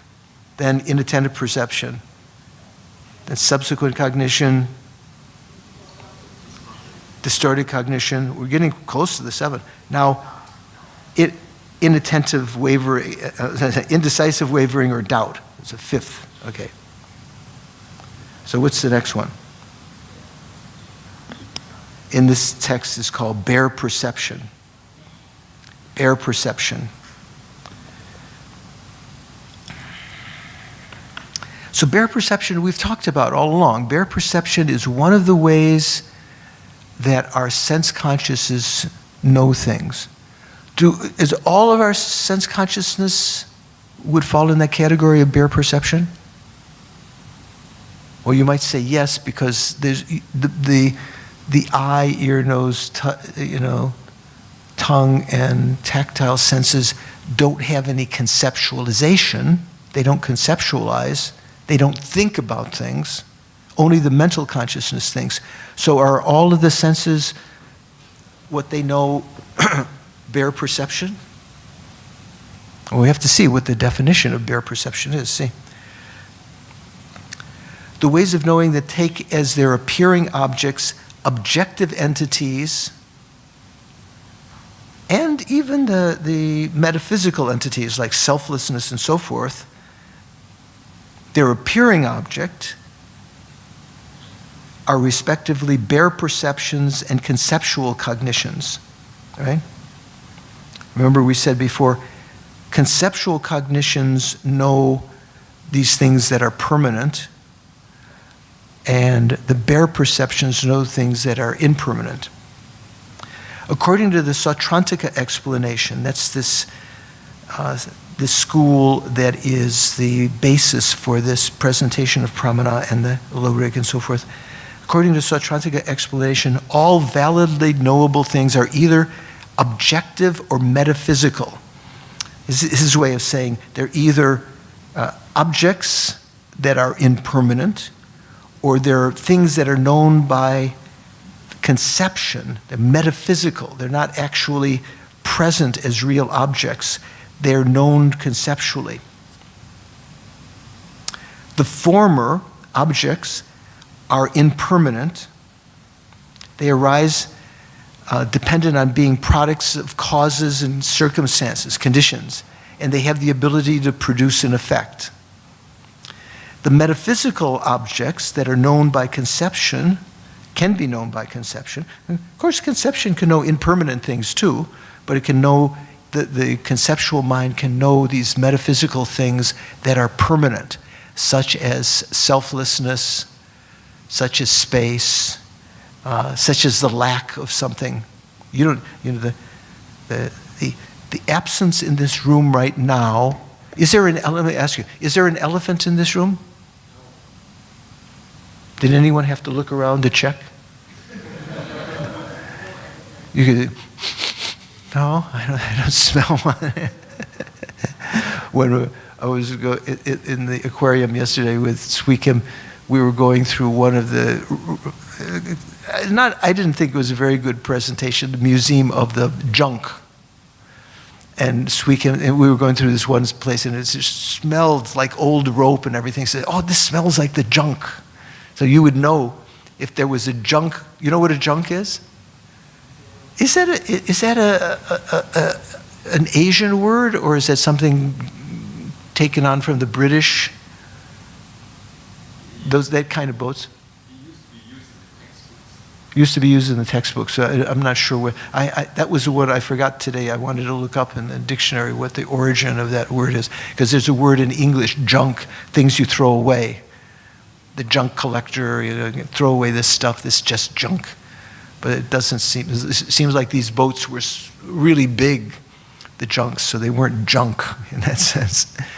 So you could tell that there was no elephant in the room because you don't smell hay and elephant manure and so forth. If you looked around, you could see.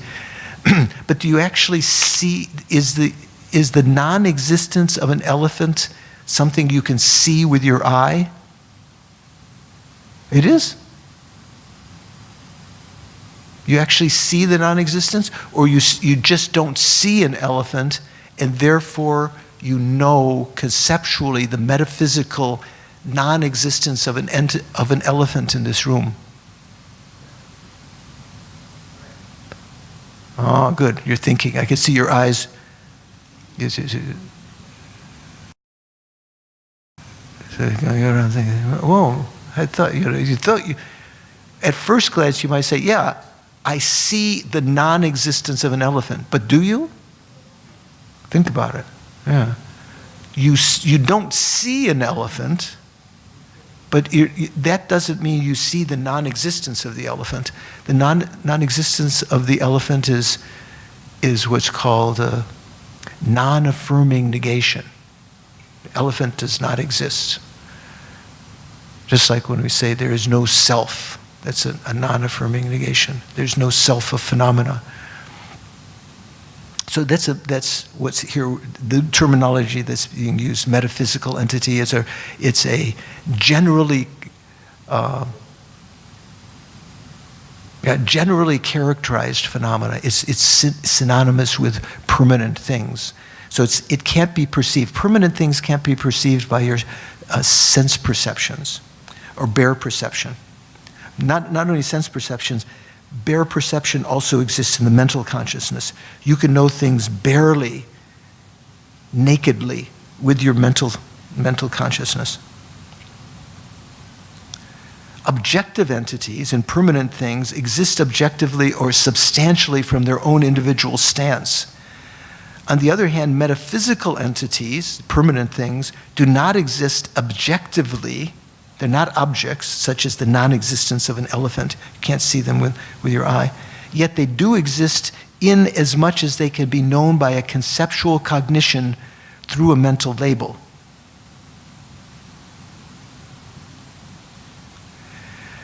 So the objects of bare perception, could also call direct perception. Have you heard that term sometime? Direct perception, knowing something by direct perception. Mental direct perception. The objects that direct perception knows, according to the Sautrantaka, are only impermanent phenomena. Is that right? So we can? Direct perception, and even mental direct perception, only knows impermanent phenomena. Right? You don't agree? Someone said no over here. Okay, why not? What can they know that's permanent? Nice and... Pardon? Okay, so she's raising something. What kind of permanent thing can direct perception know? Can my eye see something that's permanent? Pardon? Table. That's impermanent. You see with your eye. Can you see something that's permanent with your eye?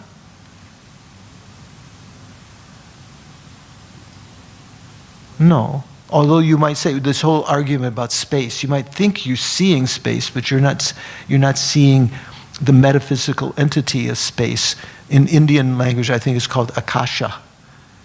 In Tibetan, namka. There's another kind of more general use of the word space. We say there's space between me and you. We think we see the space, but we just surmise that there's space by seeing something there there's no obstruction. If there's something between here and there that blocks it, we can't see there's space there. How about selflessness? Is selflessness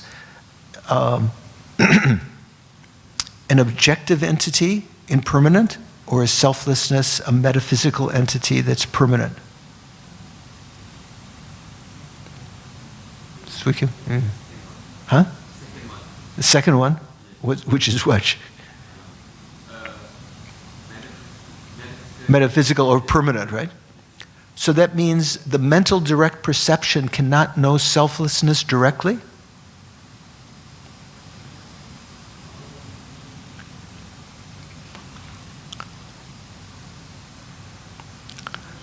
I don't know, some of you have heard these things before. Some of you, this is completely new, but some of you have heard. So I'm trying to give different levels of questions to different people. So generally, we're taught in the higher schools of Buddhism, like the Prasangika and other schools, that it's possible to have a direct mental perception of emptiness. In this context, that would be called a yogic direct perception. But does the yogic direct perception, so it's a direct perception, a bare perception, and it's conjoined with a union of shamatha, calm abiding, and special insight. Is that perceiving selflessness and emptiness directly, according to these tenets, Sautrantaka? No. It only perceives things, bare perception only perceives objective things which are impermanent. So that's different than the higher tenets. According to the higher tenets, it's possible for the direct perception to perceive selflessness and emptiness directly. But here what happens is this. You perceive the aggregates of your own aggregates, which are changing and impermanent. You perceive them directly, and indirectly you know, therefore indirectly you know there is no permanent self. Remember, permanent things are what we could call metaphysical entities, generally characterized phenomena. They're permanent, right? Permanent things like the concept of selflessness is just the lack, like the lack of an elephant is not something you can see with your eyes. You don't know, you can't know directly with the mental consciousness, but you know you don't see an elephant here. You see no traces of the elephant, and conceptually, intellectually, you know that indirectly, you know that there is, that the elephant is not present. Okay, so we're gonna stop there. We're gonna finish on Thursday with a little more about bare perception, and then we'll talk about inferential cognition in more detail, the seventh way of knowing, and explain this progression from one to the other. So let's because this is a Buddhist course, not just a philosophy course, let's try to dedicate the virtuous karma that we created, remembering the most important thing at the beginning is a motivation. During the middle, when you actually are doing an action, to do it precisely with concentration. And at the end, to dedicate the virtuous karma that you've created. Dedication at the end, a little bit different than motivation. Motivation is what creates the sort of general shape of the inertia that gives you the general whether the action you create is going to be virtuous or non-virtuous. Also, the motivation during the action, whether you have delusions or good states of mind, they also affect whether the action is virtuous or non-virtuous. But even more important is the motivating factor, why you got into it, kind of like the inertia. At the end, when you've created that karma, rather than just letting it go and ripen in whatever way it might in the future, like the reins of a horse, you can turn it in the way by strong aspiration, strong wish, or prayer. This particular prayer, kind of prayer, when you're trying to link up this karma that we've created, the karmic seeds, with particular results in the future. That's called dedication. So due to these merits,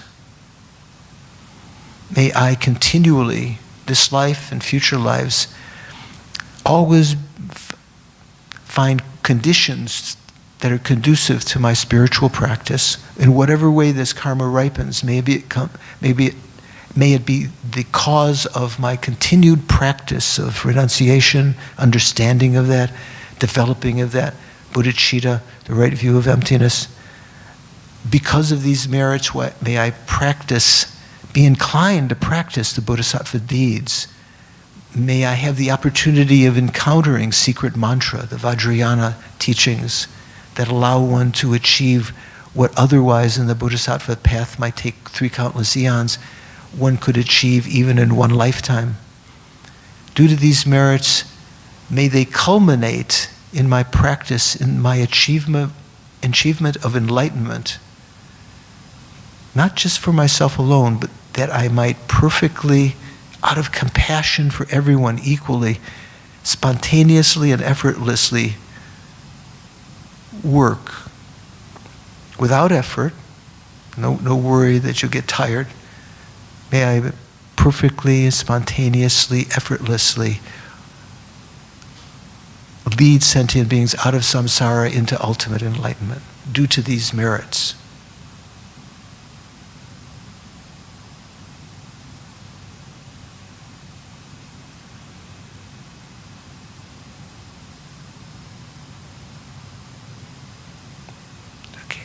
Thank you very much.